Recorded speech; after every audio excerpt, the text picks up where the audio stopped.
Welcome everyone back to another episode of Q&A with Sharon's son George. I was my mother's caregiver after she was diagnosed with Parkinson's disease. Sadly, she passed on 1/1/2020, so we started Together for Sharon.com in her memory and to advocate today for a cure for all those still battling PD and their families, because no one is ever alone in this fight for a cure. Today's guest is somebody who really worldwide is someone I admire, appreciate, and come to also consider family, because she constantly fights and advocates for everyone listening, but also for herself. And I'm really honored to have you with us today, Laura. Welcome to the show. Thank you very much, George, for having me. I'm very happy, and I hope to share and learn too. Thank you. Great to have you. And again, we've known each other for some time, so really being able to, it's like baby steps. First, we meet online on the email, then we meet virtually, and I hope in 2026 to meet you live at the World Parkinson Congress. I hope. Yes, hopefully I meet you too. I look very forward for that. Well, we have a lot in common, and I just noticed because I didn't see the background, but we have a lot to also talk about. And I see that you have an appearance, and he makes Oh, appearance. yes. Yes. Sometimes they must be cousins, but Yeah, maybe we could actually start with the World Parkinson Congress. A lot of the things that you do really are incredible, because you're reaching the world, not just in your specific location, but maybe we could start with a little bit about yourself and what the World Parkinson Congress means to you. Okay, well, so I've been living with Parkinson's diagnosed with 11 years from now. I'm 51, and I live in Mexico, in the border of northern Mexico and south of the United States, in Laredo, Texas, Nuevo Laredo, Mexico. So when I was diagnosed, well, you can imagine the shock as everybody else. But I really don't have any resources. There's a lot of lack of information here. And then I just reached out for more information in my country, and I didn't find anything. So when COVID was here, everybody started open their information online and everything. So somehow I opened my Facebook group support for PD in Facebook. It's called Parkinson Laredo, and now we have it in person too here in my local community. So somehow I just met these people from the Muhammad Ali and the Davis Phinney Foundation. And then I learned about the Congress. I didn't know there was a Congress, medical Congress, and a research Congress that also had patients. Now I don't like this word patient, people with Parkinson's.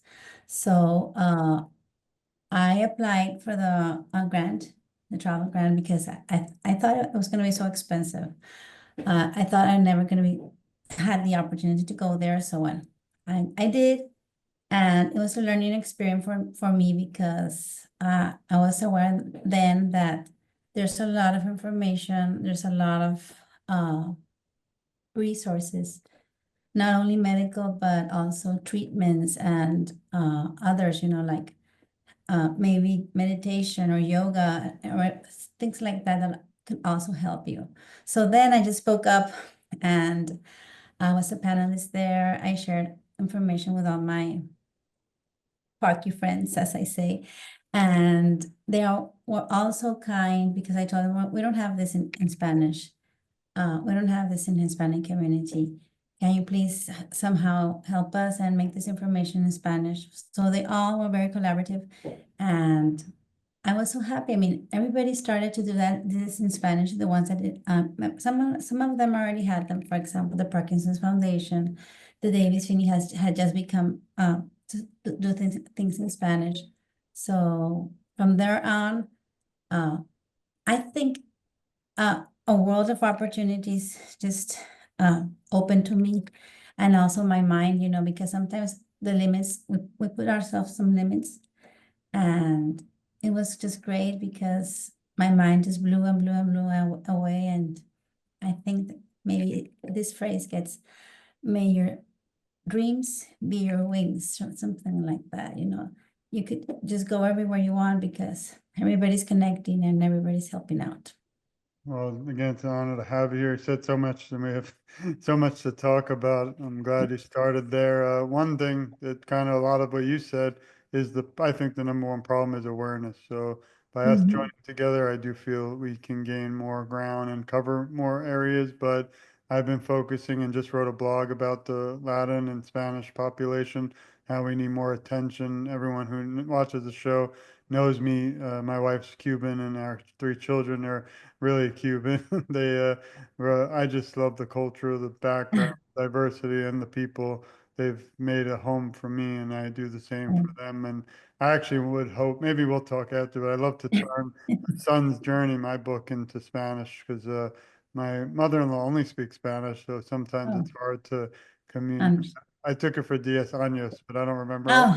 Oh, I take okay. in Muy college, bien, muy I bien. knew Eso, everything. Like I can muy understand bien. everything talking, but writing it and things. And my daughter now, she's 12, she's taking it, has all A's in Spanish. So maybe one day she'll be able to turn the book into Spanish. I'm But sure she will. I'm I sure think she- it's just as important, in the US, England, UK, everywhere, Spain, to everybody to have open access and opportunity to see a medical professional, but also to know that we're all out there supporting. Yes.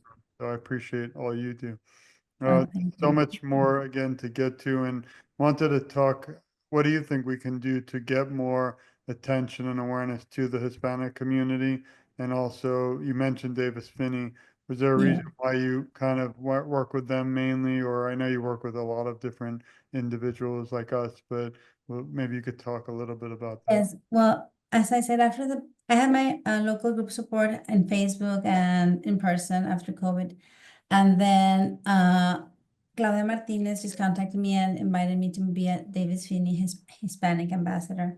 So really, well, since I speak English and Spanish, well, I help both communities around the world. I participate. I love to collaborate. I really feel blessed and fortunate to have good mobility. I mean, it's not easy, but we can live well with Parkinson's. That's the message I just give to people, right? And I tell them how, just connecting to information online, sometimes in Spanish, sometimes in English. Sometimes I try even translate when it's not available in Spanish. So I started visiting communities here in Mexico. Sometimes they didn't even have a local support group.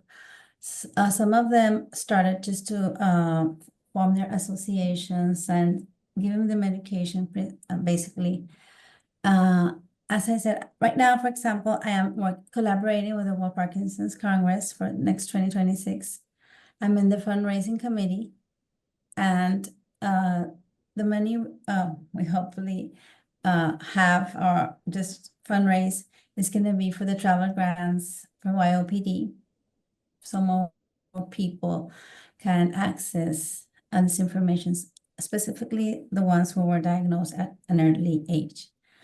I'm also in the Parkinson's Advocate Committee. We have several activities there, and we just want to make sure that the conferences, the education, the information that's going to be shared in the World Parkinson's Congress is going to be for everybody, for care partners. We're even going to have a space, I mean, an area special for our children.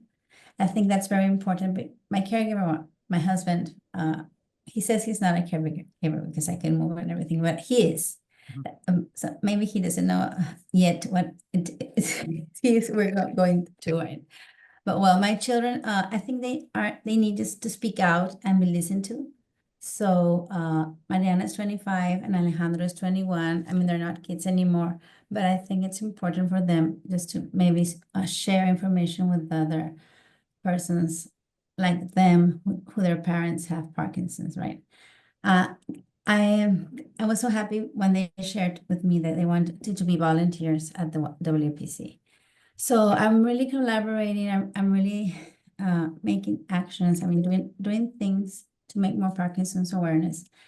Here in Mexico and other Latin American countries, sometimes you can't believe people doesn't know that levodopa can't be taken with food, specifically with proteins, right? I mean, I can't believe it sometimes, and it makes me so sad.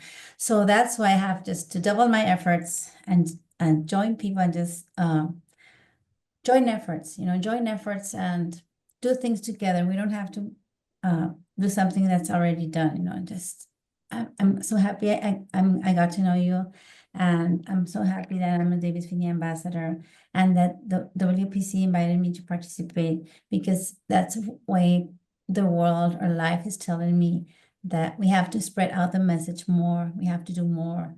It's not enough, because, when I sometimes visit communities where the information doesn't get, to them, I just see all the other necessities that they don't, sometimes they don't even have medicines or medical attention. Professional, or I forgot the word, the neurologist in movement disorders. Right. Yeah. So there's a lot to do. I'm happy also to share with you that in Mexico and in some of the Colombia, maybe Costa Rica and other countries, PD generation just started this year. And I'm happy for that, because we didn't have any research. We didn't have any genetic testing before that. So we had this event in last September, and then they went to Colombia, and they're coming back next year, and they invited me just to somehow collaborate too with them, so I could maybe give my opinion and invite people who have Parkinson's to go to the event, because we don't have that here. And sometimes people just say, why do they want my blood for? It's also cultural, they don't understand, some of them, why are you all doing this? Why do you want what information are you going to get out of this? So it's not the same thing that a professional just tells them than a person who lives with Parkinson's does. And from their own community, from their own background. And I just love seeing their faces when I tell them that a world of persons, it's a lot of people that wants to make your life better, that wants to make you have a better quality of life. So their smile doesn't fit in their faces, and that's a satisfaction I just get from myself. Wow, how can you just touch lives, and they can't believe that people and organizations and foundations are just there for them. Yeah, and that's the most important thing, is awareness. And even if, I always say, even if we reach one person today who might not be aware or feel alone, we might have changed their life forever. So again, that's why it's important, everyone listening, to share this, support all that Laura does, and not just here in the US, but around the world, because we have to be a family in this fight for a cure. Wanted to share a few amazing sources and resources that you've done. First, of course, I'm biased, so I want to thank you for doing an interview with us, and everyone listening. You can go to togetherforsharon.com, click interviews, and then you can see a lot more in depth about Laura's background, and also how to reach out, and a lot more important areas that we just are going to touch on today, but also how to reach her. And you can see the various different organizations. Also, we discussed already the Davis Phinney Foundation, and we've had them on the show. So we're big supporters there, and we thank them and you for all you do. And my favorite picture, which I have one too, and now Instagram's working, just if anyone's watching, or it's been down the whole day and messed up my last show, but I'm glad it's working now. And you can see here, you can also follow the World PD Congress, and then did a lot of research, so we found some interesting things, and Across Australia. some of the It's fully comprehensive. It has Yes, information. a couple of years ago. and we had Carl on the show too. Now he's a big time radio star, so we send our love and support to Carl out there, and all that he does. One more important area I wanted to talk about is how important things like music, but in your case, art, can really change the world. And I see some beautiful artwork behind you. Maybe you could talk a little bit about, for those out there, because a lot of individuals with Parkinson's don't realize, well, some unfortunately lose their career, but they find a new one, and it's beautiful how art inspires them, and they're good. I'm a good stick figure artist, so I can't do more than that. But maybe you could tell the world how important it is to use art, not just to vent sometimes frustration, but also happiness, sadness, and kind of also to express yourself through art and awareness for Parkinson. Yes, well, for me, I never painted before my diagnosis. I never did. I studied business and marketing, and it wasn't painting just for me. So after the diagnosis, as I said, there's no professionals who specifically treat Parkinson's here. So I started exploring my emotions, and I just said, well, I'm gonna just start painting. Somebody told me, well, maybe it helps. So I just painted flowers, and they all had like black, everything had black on them. If I painted maybe some park or a mother with her children, I used a lot of black. So one day I did found a psychologist, and I just took these pictures with me, and she said, well, you had a lot of anxiety and you have depression, so we have to work on this, and we did. So everything went along good. It did help a lot of therapy, but along with this, I kept on painting. So I didn't paint black flowers anymore, or black sides or anything like that. I started to see colors, because when somebody asked me, what is your favorite color? What do you want to eat? When I had to make decisions like that, I just somehow didn't have any information on my mind. I didn't know that. So I started painting and painting and painting, and the tremor went away because I only focused on colors, on figures, and just drawing, and then adding color to them. This painting we're seeing now, I am a Parkinson's art ambassador, or am or was, because the Parkinson's Art Gallery closed because my friend Trevor in London, he wasn't doing very good, so he had to close the gallery. But right now, I'm participating in another art gallery, that's the Quiver, that is in Austin, Texas.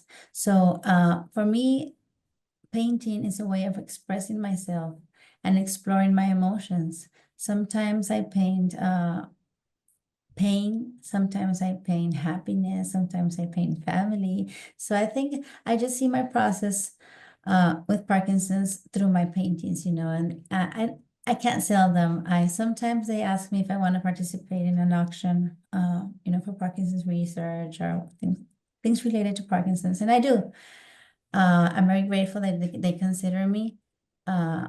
They are wonderful. I mean, wonderful persons who paint and they live with Parkinson's. I mean, how can they do this? I mean, it's just so amazing, so incredible.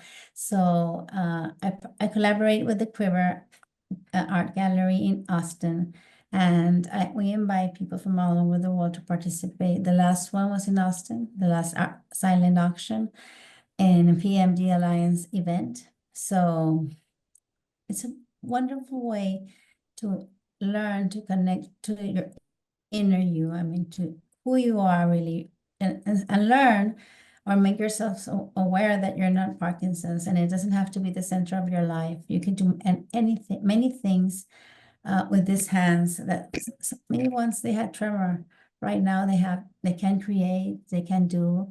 And if you like poetry, or you like, maybe it's gardening, or I don't know, whatever you like, explore it, and you'll find that it will help you a lot, and it will give you a smile back. I'm fascinated that even though the disease is obviously terrible, there are so many positives that can come from it, like us meeting, and also so many other incredible people that inspire me every day to keep fighting for everyone out there listening to. So thank you for sharing that. Wanted to move a little bit now to learn a little bit more about you. So this is I always joke and say if we had a drum roll, we would play it, but it was too tried. It didn't work out. But can you list 3 words that describe who you are? Well, love, energy, light. Thank you. What is one moment or most memorable moment that stands out through most of your work with awareness so far that you could share? People. I think just being there and listening to people. What are some, I know you do a lot with art now, but what are some current, projects that you might be working on? Well, right now, I have, as I said, we're gonna start planning for the PD generation in 2 cities here in Mexico next year. I'm already working on that, and I just started with the fundraising committee and the Parkinson's Advocate Committee. As today we had our online and Zoom meeting with the rest of the persons who participate in the committee and the World Parkinson's Congress. And I'm very happy for that because they're going to include now 80 languages with intelligent, I forgot the other word. AI, artificial. Yes, exactly that. So I'm very happy for that because we need just everybody to understand what we're talking about. Yeah. And well, that's the two most important things I'm working on. But I can't say I can't just over listen to my parking friends. As a Davis Phinney ambassador, I just answer every call, every message, and I just want and like and love to be there for them. And there are also wonderful people that I've met that are there for me too. And that's what this is about, family everywhere. Well, even though you're a hero to so many and a warrior every day battling with the disease, I was wondering who helps you during times of struggle, because there's always somebody behind the scenes that, they might not want attention or get it, but we like in the show to take a moment to thank them too in your life. So I don't know if there's someone or a few people that you help you during times of struggle. Yes, well, I always recognize my husband, because he's not in the picture. People don't know sometimes that for me to do Parkinson's, be an advocate and travel and speak out is because I think I have a wonderful husband that supports me all the way, and I have two great kids, my parents, my sisters. I think I have to say thank you to them, because if there weren't for them, I wouldn't be speaking right now. Yeah.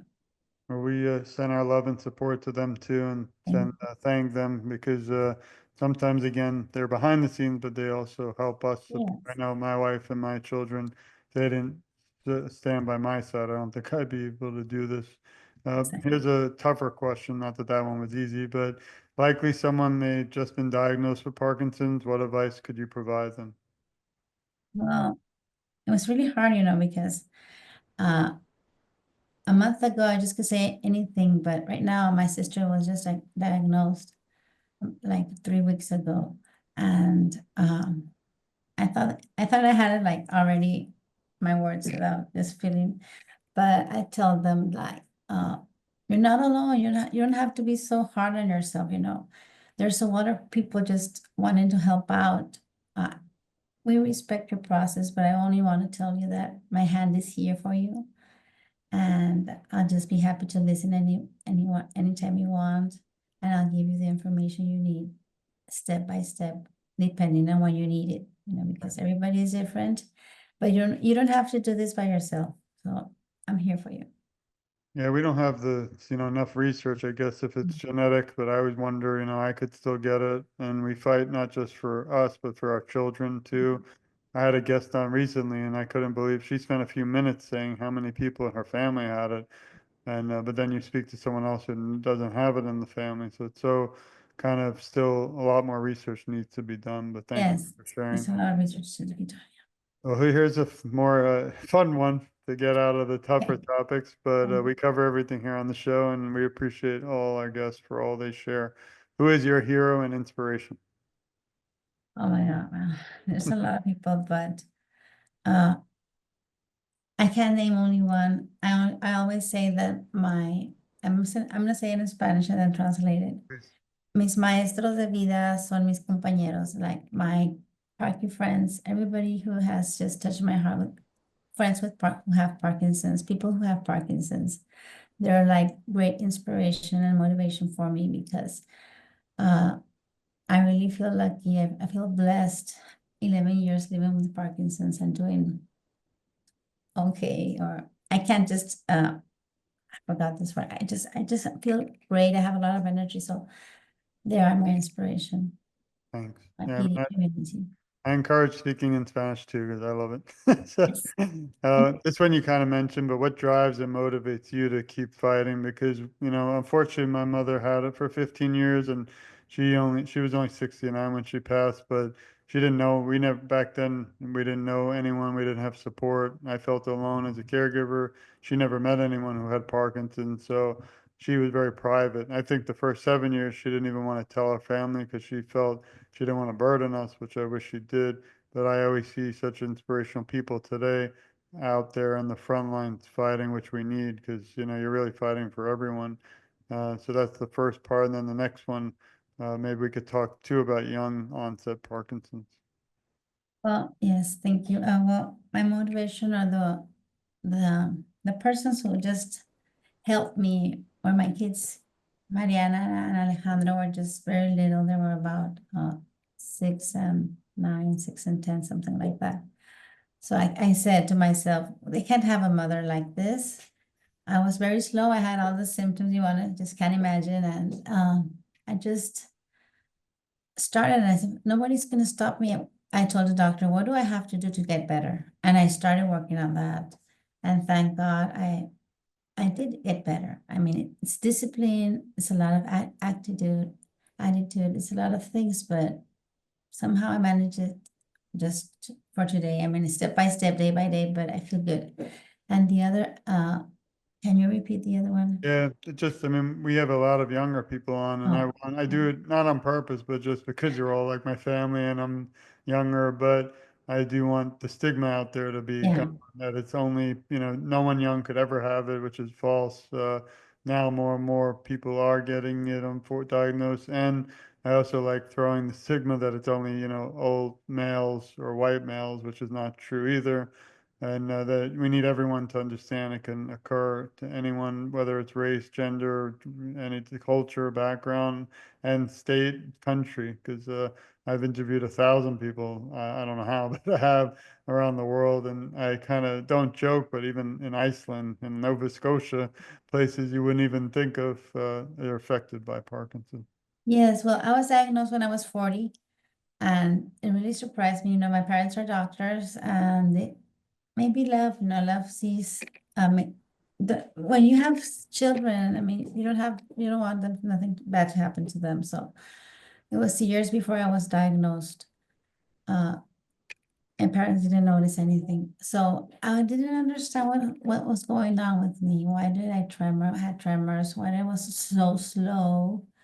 So YOPD, it does have stigma. For example, here in Mexico, there are some, how can I say, social programs from the government, for example, that I can't participate or I can't benefit from them, or any other young person who has Parkinson's.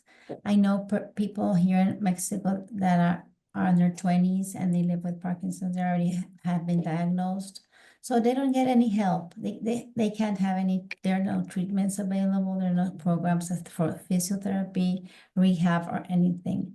So when they see you walking, I mean, because I do a lot of things to be okay. I mean, I do my best to stand up and walk sometimes. So when they see you that you're doing okay, and sometimes you ask for help in the airports or wherever, in the store, and people say to you, well, you were just walking right now. You're so young, you can't have Parkinson's. And that's one thing. The other thing is, what is Parkinson's? I mean, people doesn't know what's Parkinson's. So there's a lot to do, as I said. For example, for my younger persons, than me, because I'm 51, in Mexico City, I know this girl that's 31, and she's an engineer. She couldn't find any work because her parents they can't help her because of their low income. So she has a lot of dyskinesias and symptoms here and everywhere. But she's an example for me because, she does TikTok. I mean, she uses a lot of TikTok just to get people, young YOPD persons here in Mexico and other countries. And she's doing a great job. So I want her to go with us to the World Parkinson's Congress so she gets more information and just bring it back to her community, because I'm 51. I do have YOPD, or I'm in this classification, but sometimes I think we're not getting the message to younger persons. I mean, there are a lot of people, women, men from different ages, from different backgrounds. It's incredible. I mean, I just know that more and more people who have Parkinson's, and I just surprised. I mean, how can these people, I mean, for example, this last month I was in Austin. I just met I saw two of my trainers and my coaches, and they told me I have Parkinson's. I mean, I mean, all of their lives working with Parkinson's, doing exercise, eating well and everything, they already know what they need to do. And Parkinson's is just everywhere. So I know people from Africa too. I have friends there. There's a lot to do, as I say, and that's why me and you are here, right? Yeah, one person at a time. Yes. So if everyone listening shares this to one person and they share it to one person, remember, I don't want anything in return, and neither does Laura, except for awareness, so we can come closer to a cure. But also for all the people today diagnosed who need to know that they're never alone, and so many resources and things out there. We just have to find you also. Everyone listening, please share this. If you were asked to write a script to a movie about your life story, what would you call it? And what actress would play your role? That's not so easy for me to answer. What I'm a big movie fan here. I don't know. I never thought of this, but That's, no, I don't know really. I don't see that much of TV. might have to have art in it, right? Art, the art. Yeah. Yes. Yes, it had to have something related to art and helping people out. I mean, for example, I don't know, it will be easier for me if I just cited maybe the movies that Robin Williams did, something like Patch Adams, something like that, or maybe Mother Teresa, what was her name? Mhm. Yeah, you're right. Yeah, True. something like that, people who work for others without expecting anything, but just their own, just to improve their quality of life, Right. something like that. I'll let you Maybe. off the hook for this one. Yeah. You have to get back to me in Arizona. What actress will play your role? Yeah, I'll think All of right, that. thanks. And then the last question, but before we get to that, I do again want to thank you and thank everyone for listening. Please support Laura. You can go to Davis Phinney Foundation. You can go to the Together for Sharon interview and then reach out to her directly, and also Parkinson's Art. There's so many ways to reach out and also Everybody can follow see. her. Yeah, it's very important. But before we wrap up, if you could leave the Parkinson's community today with some words of encouragement, what would they be? Yes, well, I told them just never stop moving and do exercise. It has worked for me. See your doctor and just tell him and everything that's happening in your life. Non-motor and motor, because sometimes we just forget when we go to the doctor. So have a good communication with him, and just reach out to people. Reach out. Don't be in your house. Don't in isolation. Sometimes just reach out to people. That's just listen and be listened to. I'm grateful for reaching out to you and then you responding, because this has been an honor and a beautiful time and memory forever that we'll share. And just grateful again for all you do. And Parky behind you, the guest appearance for two Parkies. I never had two Yeah. Parkies in the show. Yeah. So thank you again. And Thank you, George. just have a little message for you and all the listeners. We love you. We support you. We care a lot about you, and you're never alone. I, along with Laura, will advocate for you, and I feel together our voices are so much stronger. And I always end with saying I'm just getting started, because even though I'm not and Laura's not, there's some of us all have tough days with health, family, life, and whatever's going on in your country or the world. But at the end of the day, when I see Laura and her inspiration and your work, and never giving up, it makes me want to jump up and keep fighting. So, me, everyone listening, and Laura, until the cure is at all our doorsteps around the world, I'm not stopping anytime soon. So thank you again, Laura. Thank And you. thank you. Thank you. Thank you everyone for listening. This has been another episode of Q&A with Sharon son George. Please share this. Please stay tuned. There's so much more to come. And like I said before, Laura and I will be fighting side by side with all of you until the cure is at everyone's doorsteps worldwide. Thanks everyone. Love you, and we'll see you soon. Thank you. Thank you, George.